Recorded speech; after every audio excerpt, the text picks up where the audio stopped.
खाने खाने को दिक्कतें हुए, ढेर सारा पलायन हुआ, शासन के नाम पे कुशासन हुआ है। और जिस तरीके से कोरोना को समझदारी में लोग किस तरीके से इसको देखेंगे, इसके साथ डील करेंगे, वहीं पर हम बोलना प्लानिंग या फिर समझदारी नहीं है। और इसका सबसे पहला मुख्य जो लोग जिस पे इसका बुरा इफेक्ट हो रहा है वो एक जुटता बनाए, जिसके तहत हम लोगों को आगे अपना अधिकारों को लेकर के बात आगे रखते हुए जाना होगा। हमें पता है पलायन हुई, ये बातें भी हमें पता है, लेकिन ये भी पता जो फैक्ट्री वर्कर्स का एक पूरा प्रथा बना हुआ था कि फैक्ट्री वर्कर्स का fixed hours and bathroom breaks and मैं ये कहना चाहती हूँ कि जब आप स्कूल में एक टीचर अपने बच्चों को पढ़ाती है तो उसके घर में एक कामवाली काम करती है, कभी उसका नाम आया है? हमारी जो सरकार है उनका भी कोई नौकर या नौकरानी होगी, वो कभी न्यूज में आए हैं? पता है अकेला ना भेजे, क्या क्या ना करे। बात तो बहुत ऐसी हैं जो बातें ना खत्म नहीं होंगी, रातें खत्म हो जाएंगी, पर मुझे टाइम इतना मिला नहीं बोलने का। मैं बहुत पढ़ी लिखी नहीं हूँ, अनपढ़ हूँ, पर मैंने समाज से बहुत कुछ सीखा है। मेरी 15 साल की एज में मेरी माँ चली गई थी। शहर के गांव के लोगों को डराया गया है, उनके साथ धोखा किया गया है। ये कोई बीमारी नहीं थी, पर ये कि हो सकता है कि एक सोची समझी एक साजिश कहीं ना कहीं हम समझते हैं इसको। कोविड ने और पशुओं से जो दूध मिलता है उससे ही अपना जीवन व्यतीत करता है। अभी तो स्टे है, अलग बात है, मगर कानून बना गया है, तो इसलिए उसका जो जितना हजार एकड़, लाख एकड़ जमीन, जो फर्ज जमीन को बाहर कर दिया कॉर्पोरेट को सौंपने के लिए।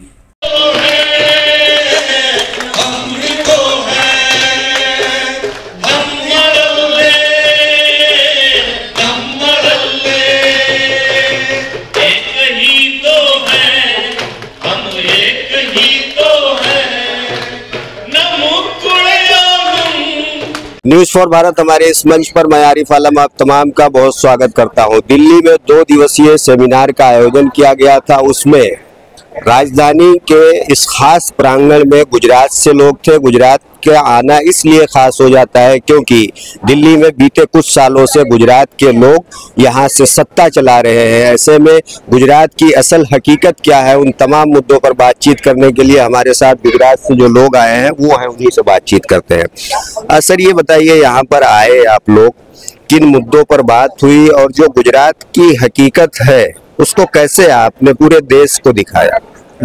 एक्चुअल में ये है कि यहाँ पे अगर देखा जाए तो जब कोरोना काल हुआ तब जो कोस्ट के किनारे पे जो लोग थे कोरोना के टाइम पे एकदम लॉकडाउन हो गया। लॉकडाउन होने के बाद मछुआरे जो मच्छी पकड़ के वापस आए तो उसको कहीं पे ना बेचने दिया जा रहा था, ना उसके पास आइस आ रहा था।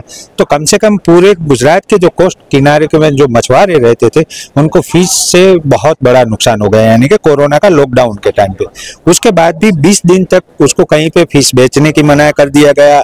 तो लोग क्या करे कि लॉकडाउन के टाइम पे बोट अपनी जहाँ पे थी वहीं पे छोड़ के अपने गांव चले गए। वापस जब गांव में चले गए उसके बाद हम जब गवर्नमेंट को कह रहे थे कि भाई ये तो ऑक्यूपेशन है, उनको चलना दिया जाए, तब वो शुरू हुआ मछुआरों की ये, लेकिन बस से शुरू नहीं की।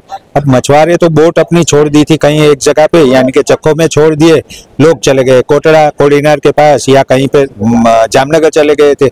अब बस वापस नहीं आ रही थी, ना वो बोट के जरिए, क्योंकि बोट ही वो वहीं पड़ी थी तो बोट के जरिए भी नहीं जा सकते थे। तो उस तरह से अगर देखा जाए तो मछुआरों के लिए ये सबसे बड़ा, ये 20-25 दिन में उसका जो ऑक्यूपेशन था, यानी कि उसका रोजगार का जो साधन था, उसमें बहुत बड़ा नुकसान हुआ मछुआरों को। और उसी टाइम पे फिश को रखने के लिए भी ना आइस स्टोरेज से लेके फिश, यानी कि आइस से लेके स्टोरेज, कोई भी फैसिलिटी थी वो बंद थी।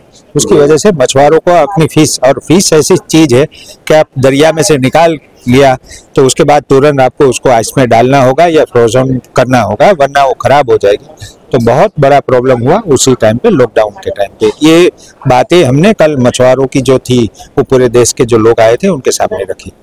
अच्छा, आपका नाम बताइए, कहाँ से हैं और क्या दिक्कतों को लेकर यहाँ पहुँचे आप? मेरा नाम अल्ताफ है और मुंद्रा तालुका के लूनी गांव से हूं और मैं तालुका पंचायत डेलीगेशन में भी हूं। हम यहां पे आज पूरे भारत के जो 5 साल गुजर चुके हैं, एक ये महामारी थी कोरोना की, उस समय हम भूले नहीं, वो एक टाइटल है 2 दिन के सेमिनार के अंदर। तो आज हम उनको भी याद करते हैं कि एक तरफ सरकारी हॉस्पिटल हो या प्राइवेट हॉस्पिटल जो लाखों का बिल फाड़ती थी, तो दूसरी तरफ हमारे मांडवी के एक मस्का गांव के गफ्फार हाजी साहब थे, वो डॉक्टर थे, वो 120 रुपये में आईसीयू में एडमिट करते थे और वो दर्दियों का इलाज करते थे। 90% जिनका लंग्स डैमेज था, लंग्स जो सीटी स्कैन में आते थे, 100% जो कोरोना थे वो भी उनकी दवा से ठीक हो जाते थे। और दूसरी तरफ यहाँ पे बेडों के चार्जेस भर के आदमी प्राइवेट हॉस्पिटल में थक गए थे, तो दूसरी तरफ 120 रुपये में भी इलाज हो जाता था। ये महामारी, मतलब आप उनको याद करेंगे इस मौके पर, क्योंकि उन्होंने स्वास्थ्य व्यवस्था जो चरमरा गई थी उसमें भी डट के काम किया। जी बेशक, उन्होंने बहुत अच्छा काम किया और जितने भी गरीब लोग थे सुबह 5 बजे से रात को 12 बजे तक वो काम करते थे हॉस्पिटल के अंदर, हम उनको भी आज यहाँ पे याद करते हैं। मुजाहिद भाई है, मुजाहिद भाई एमसीसी जो एक संस्था है उसे चलाते हैं और गुजरात के मुस्लिमों की आवाज़ को उठाने की कोशिश करते हैं, वो भी इस प्रोग्राम में हिस्सा लेने आए हैं, उन्हीं से बातचीत करते हैं। मुजाहिद साहब, स्वास्थ्य व्यवस्था पर बात हो गई, लेकिन शिक्षा कितनी प्रभावित हुई इस पर बात नहीं हुई, इसे कैसे देखते हैं? आज के राष्ट्रीय 2 दिन का जो सम्मेलन था, इसमें शिक्षा को सवाल को बहुत प्रमुखता से उठाया गया। शिक्षा इसलिए बहुत लोगों की प्रभावित हुई कि बड़े तादाद में लोग गुजरात में दूसरे राज्यों से आकर रहते थे, सूरत में, अहमदाबाद में, कच्छ में, राजकोट में, और पोर्ट जितने हैं उन पोर्ट्स पर के किनारे रहते थे। वो सारे लोग जब यहाँ से गए तो उनके बच्चे भी साथ में गए, उसमें बहुत सारे लोग लौट के नहीं आए, तो उनके जिन बच्चों का एनरोलमेंट यहाँ था वो दूसरी जगह जाके पढ़े तो कितना पढ़ रहे हैं। और बीते 1-1.5 साल जो पूरा खाली गैप गया, उसमें जो फर्स्ट जनरेशन लर्नर थे उनकी शिक्षा व्यवस्था का क्या हाल हुआ, ये सब हम लोग जानते हैं। गुजरात में वैसे भी शिक्षा व्यवस्था, प्राइमरी स्कूल एजुकेशन बहुत खराब हाल में है, खासतौर पर अगर आप उसको दलितों, आदिवासियों, माइग्रेंट लेबर्स, मुसलमानों की बस्तियों की तरफ देखेंगे तो ये हालत और ख़राब है। तो इस पूरे पेंडेमिक में चूंकि हम लोगों ने हेल्पलाइन चलाई थी, हज़ारों लोगों को इधर से उधर भेजने में, लोगों की मदद करने का काम किया था, हम लोगों ने बहुत सारी जगहों पर उनको हैंड होल्डिंग सपोर्ट करने की कोशिश की थी। तो ओवरऑल ये जो पूरा कोविड का जो दौर था वो एक बहुत ही भयावह दौर था, और उस भयावह दौर से निकलने में सरकार की कोई तैयारी नहीं थी। और मुझे इसलिए भी अफसोस होता है कि आज कोई अगर इस तरह का पेंडेमिक आए तो सरकार ने अभी भी उससे कोई सीख नहीं ली और उस तरह की कोई तैयारी नहीं की है इन सारे मुद्दों पर चर्चा करने के लिए, और इसमें अपने सुझाव सरकार को और जनता के समक्ष लाने के लिए 2 दिन का कॉन्फ्रेंस था। इसमें हम लोग अपने सुझाव सरकार को भी देंगे और जनता के समक्ष भी रखेंगे कि आने वाले पेंडेमिक अगर कोई महामारी होती है तो उससे कैसे निपटा जाए। जी, दूसरे कुछ लोग हैं, उनसे बातचीत करते हैं। जी, आप कहाँ से आई है, क्या करती है और यहाँ पर क्या कुछ देखा, कैसी दिक्कतों का सामना? मेरा नाम पूरा है, मैं साबरकांठा से हूँ और यहाँ जो 2 दिन के प्रोग्राम में हम आए तो इसका मिशन था हम नहीं भूलेंगे। वास्तविक हम नहीं भूल सकते, क्योंकि मैं विधवा बहनों पर काम करती हूँ, तलाकशुदा बहनों पर काम करती हूँ। जो कोरोना की महामारी थी उसमें सबसे ज्यादा विधवा बहनें परेशान हुई, उनके बच्चे भूखे मरे, उनसे मजदूरी छीन ली गई, और अन्य संस्थाओं से मिलकर हमने उनको किट वितरण किए और जितना बन सका वो हम सब ने किया, और 30-30 हजार रुपये हमने उनको सहाय भी दी थी। फिर से महिलाओं को हमने पग पर खड़ा किया, पर कुछ लोग ऐसे थे उनके पास वो कोरोना की डेथ सर्टिफिकेट नहीं थी तो उनको सहाय हम नहीं दे सके, उसकी अभी भी हमको अफसोस है।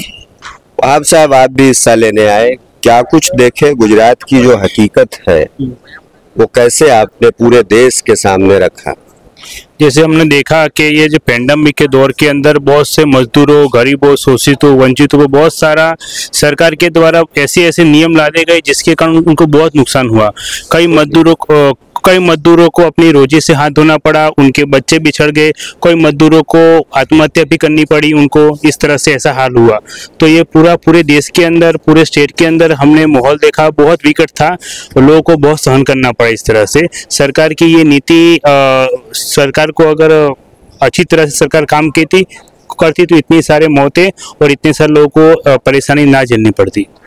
वैसे सियासत के हिसाब से देखा जाए तो गुजरात में छोटा इलेक्शन हो या बड़ा इलेक्शन हो, वो बड़ा अहमियत रखता है, क्योंकि इस देश की सत्ता जिनके हाथ में है वो गुजरात से है।